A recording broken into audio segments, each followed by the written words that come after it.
WhatsApp guys, आज हम देखेंगे 10 post credit scenes that shocked everyone Indian films के। तो ऐसे कौन सीन है जो मूवी खत्म होने के बाद आते हैं, हाँ लोग चले जाते हैं उठ के। अब पहले शुरू में हम भी करते थे, लेकिन हम बिल्कुल जब तक वो धक्के मारने जाता कि निकलो यहाँ से तब तक। तो सोशल चैनल से उस वीडियो का लिंक है डिस्क्रिप्शन में। और आपकी इनमें से फेवरेट मूवी कौन सी है या फेवरेट एंड क्रेडिट सीन कौन सा है, जरूर बताना। 1 2 3 गो। एक अच्छा पोस्ट क्रेडिट सीन वही होता है जो बहुत ही अनएक्सपेक्टेड हो और वो फिल्म की पूरी स्टोरी को एक नई डायरेक्शन में लेके जाए। मैं इस वीडियो में कुछ ऐसे ही पोस्ट क्रेडिट सीन्स की बात करूंगा जो मेरे इंडियन सिनेमा के फेवरेट्स हैं। I am gonna explain you कि क्यों ये सभी सीन्स एक शॉक वैल्यू देते हैं और इनका क्या इम्पैक्ट था मुझ पे फिल्म देखते हुए। लिटरली कुछ सीन्स को देखते हुए तो मैं बस थिएटर में बैठा ही रह गया था कि ये हुआ क्या है। वो सीन्स इतने इम्पैक्टफुल थे। सो इस वीडियो को एंड तक जरूर देखना, बहुत ही इंटरेस्टिंग वीडियो होने वाली है ये। यस, क्योंकि कहीं ऐसा ना हो ऋतिक रोशन कि शैतान से लड़ते लड़ते उसका एंड था ना ये पठान। अभी हाँ। नंबर 10 पीके।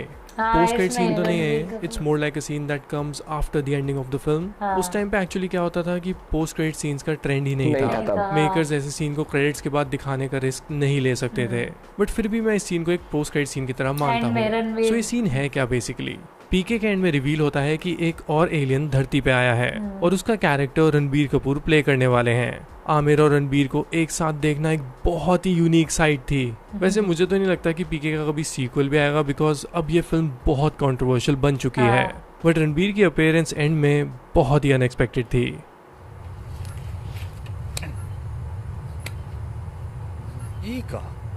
Self defence safety. चला चला। अरे वहाँ कहाँ जाता, यहाँ चला। नंबर 9 भेड़िया। भेड़िया के एंड में हम विकी और बिट्टू के कैरेक्टर्स को देखते हैं जो जना को ढूंढने आए होते हैं। उसी मोमेंट पे रिवील होता है कि भेड़िया स्त्री यूनिवर्स का पार्ट है। यहाँ पर ये तीनों कैरेक्टर्स भास्कर को देखने आते हैं और उस वक्त वो एक भेड़िए में ट्रांसफॉर्म हो चुका होता है। ये सीन मुझे काफी इंप्रेसिव लगा क्योंकि ये शुरू तो एक कॉमेडी सीन की तरह होता है, but it becomes thrilling by the end. इसलिए मेरे लिए तो ये स्त्री यूनिवर्स का एक बहुत ही आइकॉनिक सीन है। सॉरी यार, मुझे दौरे पड़ते थे ना और लोगों को लगा कि मैं श्रापित हूँ, तो मम्मी ने यहाँ भेज दिया। सारे कॉन्टैक्ट भी डिलीट करवा दिए और खासकर से तुम लोगों के नंबर ब्लॉक करवा दिए। औरत के चक्कर में दोस्तों को भूल गया तू। माँ है मेरी बे। नंबर 8 कल्कि 2898 AD। कल्कि बहुत ही हाई इमोशंस पे एंड होती है। फिर वहाँ पे एक पोस्ट क्रेडिट सीन भी आता है जहाँ पे सुप्रीम यास्किन को एक ड्रॉप की सीरम मिल जाती है जो उसे हमेशा से चाहिए होती थी। उस एक ड्रॉप से सुप्रीम यास्किन बहुत ही स्ट्रांग बन जाता है। ऐसा लगता है कि उसकी एज रिवर्स हो गई है। सिंस ये फिल्म अभी तक स्ट्रीमिंग पे नहीं आई है, सो मैं ज़्यादा फुटेज यूज़ नहीं कर सकता फिल्म की, बट इस पोस्ट क्रेडिट सीन से पता चलता है कि कल्कि 2 और भी मज़ेदार होने वाली है। फिर we are going to see Ashwatthama versus Yaskin and also Bhairava. मेरी बहुत एक्सपेक्टेशंस है पार्ट 2 से, so I hope the film delivers. जिसने अपनी पहली सांस तक नहीं ली, वो इतनी आखिरी सांसों का कार्य कैसे हो सकता है? मुझे लगता है कि जो ये लेवल था ना इस मूवी का, इससे भी ऊपर निकलेगी अगली। नया युग आने वाला। नया युग आ रहा है। ये आवाज बड़ी वो स्केरी थी, थोड़ी कपकपाती सी। Number 7 KGF chapter 2। Rocky KGF 2 के एंड में मर जाता है और सबको लगता है कि अब KGF का पार्ट 3 नहीं आएगा, बट फिर रिवील होता है रॉकी की लाइफ का वो फेज जहां वो इंडिया से गायब था। उस फेज को एक सीक्रेट डॉक्यूमेंट के तौर पे दिखाया जाता है और उस पे लिखा होता है KGF 3। जब मैंने ये सीन थिएटर में देखा था तो ऑडियंस पागल हो गई थी। किसी को बिल्कुल भी आइडिया नहीं था कि यश के मरने के बाद भी KGF का पार्ट 3 आ सकता है। भाई इसका जो बैकग्राउंड म्यूजिक था ना इस मूवी का, ओहो एक नंबर 6 टाइगर 3 ओवरऑल एक बहुत डिसेंट फिल्म थी मेरे लिए। और सिंस ये फिल्म स्पाई यूनिवर्स का पार्ट है तो डेफिनेटली कुछ रिवील करना जरूरी था एंड में। फिल्म का जो पोस्ट क्रेडिट सीन है वहाँ पे कबीर के कैरेक्टर को रिवील किया जाता है और ऐसा लगता है कि उसकी डार्क साइड को नेक्स्ट फिल्म में एक्सप्लोर किया जाएगा। ये रिवील मुझे बहुत इंप्रेसिव लगा। देखो मेकर्स ये भी चॉइस ले सकते थे कि कबीर को किसी मिशन पे दिखा दें या एक्शन सीन में दिखा दें या फिर टाइगर को वही मैसेज देते हुए दिखा दें, बट उन्होंने कहीं ना कहीं एक रिस्की मूव लिया और कबीर के कैरेक्टर की आंख को थोड़ा चेंज कर दिया है। इस सीन की वजह से अब स्पाई यूनिवर्स में थोड़ी जान आ गई है, because Kabir is just not a one dimensional hero, he is more of a grey character now. ऐसे दिखाया था ना, ऐसा ना हो कि शैतान से लड़ते लड़ते कुछ शैतान तुम खुद ही शैतान बन जाओ। नंबर 5 ब्रह्मास्त्र। मुझे इस पोस्ट क्रेडिट सीन के बारे में सबसे सही बात ये लगती है कि देव को एंड में रिवील किया गया है, पर ये कभी नहीं बताया गया कि इसको कौन सा एक्टर प्ले करने वाला है। वैसे सिनेफाइल्स के लिए तो एक काफी आइकॉनिक सीन है, क्योंकि सबको अच्छा लगता है गेस करना कि वो एक्टर कौन होगा, पर मास ऑडियंस के हिसाब से ना थोड़ा उनको और सर्व करना चाहिए था। जस्ट इमेजिन अगर देव के कैरेक्टर को प्ले करने वाले एक्टर को भी रिवील कर दिया जाता तो फिल्म की हाइप और भी ज्यादा हो जाती। But still as a cinephile I really love this post credit scene. Vibe भी अच्छी थी। पार्ट 2 कब आएगा भैया, कब बताओ? नंबर 4 पठान। हाँ, ये बहुत ही मजेदार पोस्ट क्रेडिट सीन था ये। ऑलरेडी फिल्म में पठान और टाइगर का कोलैब हो चुका था, जहाँ पे हम एक बहुत ही अमेजिंग एक्शन सीन देखते हैं। सो जब फिल्म का पोस्ट क्रेडिट सीन आता है तो वहाँ पे कोई एक्शन करने की जरूरत नहीं थी, ना ही कोई डिटेल रिवील करने की जरूरत थी। और मुझे ये डिसीजन बहुत सही लगा, जहाँ पे मेकर्स ने दोनों को एक ब्रिज पे बिठाया हुआ है और दोनों बस बातें कर रहे हैं कि बाकी एजेंट्स में वो बात नहीं है जो उनमें है। This is a clear metaphor of Shahrukh and Salman stardom. इसीलिए सीन इस तरह से लिखा गया था।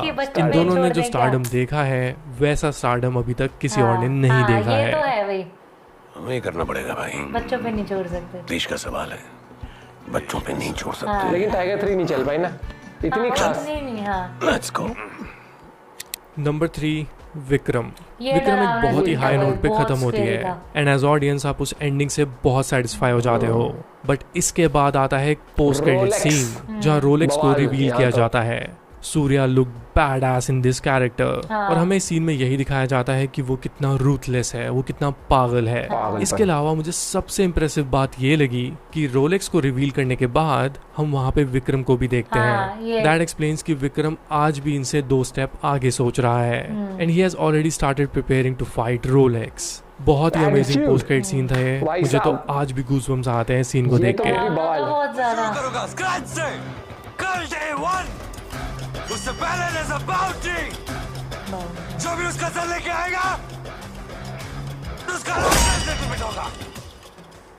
नंबर 2 पे जो पोस्ट क्रेडिट सीन है वो है बाहुबली द बिगिनिंग का। आप शायद भूल गए होंगे कि मेन स्ट्रीम फिल्म मेकिंग में बाहुबली से ही पोस्ट क्रेडिट सीन्स का कल्चर इंडियन फिल्म्स में शुरू हुआ था। यहाँ कटप्पा अमरिंदर बाहुबली को मार देता है, लिटरली उसके अंदर वो तलवार मार देता है एंड वी सी दैट तलवार going in and out. That was really shocking first of all। और उसके बाद ऑडियंस सोचती है कि कटप्पा ने बाहुबली को क्यों मारा, ऐसा भी क्या हुआ कि कटप्पा को ये कदम उठाना पड़ा। बहुत ही परफेक्टली एग्जीक्यूटेड सीन था ये। इस सीन को देखने के बाद ऑडियंस इतनी क्यूरियस हो गई थी पार्ट 2 के लिए कि ये मैंडेटरी हो गया था कि अब पार्ट 2 वो देखने ही जाएंगे। मेरे ओपिनियन में इस पोस्ट क्रेडिट सीन की वजह से बाहुबली 2 की बहुत बड़ी मार्केटिंग हो गई थी। एक्साइटमेंट भी हो गया था। दोबारा देखेंगे बाहुबली, बहुत टाइम हो गया। और नहीं चूकूं। नहीं।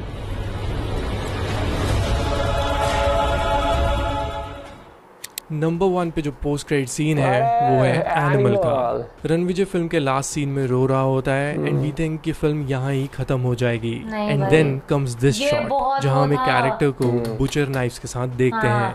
हमें फिर याद आता है कि यस ये वही अजीज है जिसके बारे में जोया ने बताया था। कैमरा पैन होता है and we are shocked to see Aziz जिसने रणविजय के चेहरे की प्लास्टिक सर्जरी करवा ली है। This was one of the greatest reveals. But इसके बाद वो लोगों को मारना शुरू करता है। उस सीन में इतना ब्लड होता है, उसके चेहरे पे जो स्प्लैशेस आ रही होती हैं, बैकग्राउंड में जो म्यूजिक होता है, it was peak violent cinema. और फिर वहाँ पे अपेयर होता है अगली फिल्म का title animal park. Animal park में रणविजय वर्सेस अजीज होगा, सेम चेहरे के 2 लोग और एक बहुत बड़ी मिस्ट्री कि कौन सरवाइव करेगा। This was a great post credit scene. Feel ही आ गई मुझे इस पॉइंट को डिस्कस करते हुए। That is why I am keeping this on number 1 क्योंकि ये सीन सच में बहुत इफेक्टिव है। मूवी देख के मजा भी आता है। ये सिनेमा हॉल वाली मूवी थी प्रॉपर।